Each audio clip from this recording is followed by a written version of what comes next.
On s'arrête maintenant sur cette interview exclusive pour France 2, celle, je vous le disais, d'un des chefs d'État les plus contestés, les plus secrets aussi, le président syrien Bachar el-Assad.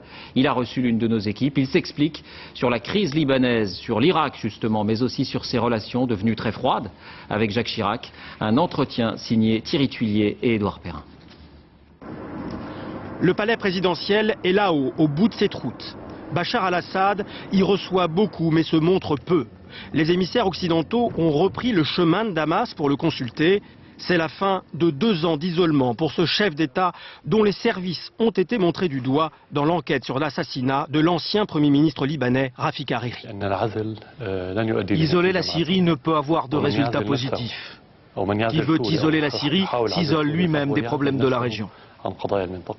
Pour autant, avec un pays comme la France, les choses ne vont pas bien, les relations sont au plus bas. Depuis combien de temps n'avez-vous pas parlé à Jacques Chirac? Depuis 2004, je crois. C'est long, c'est très long. Certes, ça correspond à la durée de la rupture des relations politiques franco-syriennes.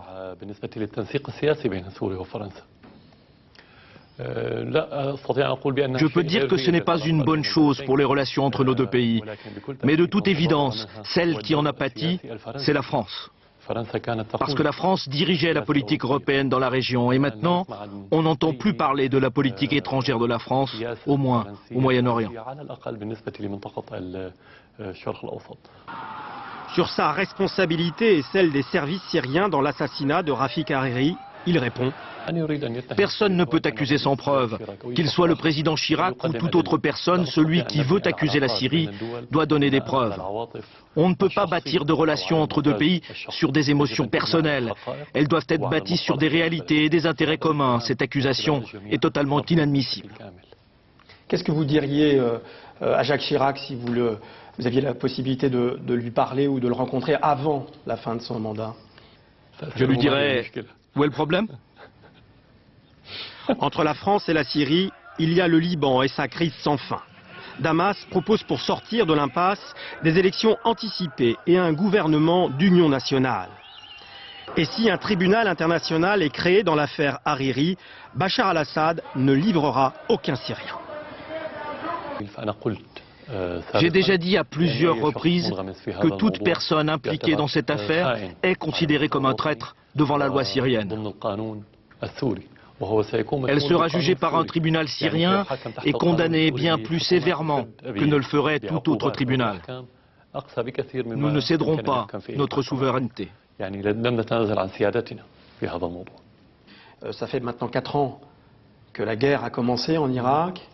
Quel bilan tirez-vous, non pas seulement de l'action américaine en Irak, mais dans l'ensemble de la région? Il n'est pas dans notre intérêt d'avoir le chaos dans un pays voisin, ni de l'y maintenir, parce que nous allons directement payer la facture, tôt ou tard.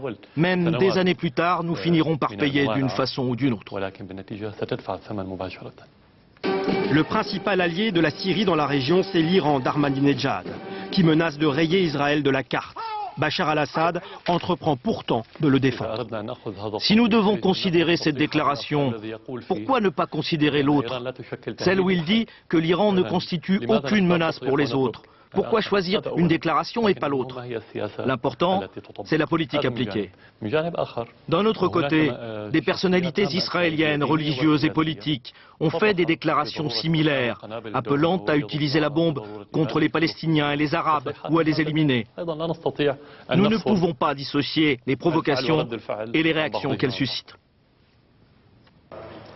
Bachar el-Assad nous dira aussi son souhait de refonder la relation avec la France, avec le futur président de la République, confessant au passage ne pas connaître les principaux candidats.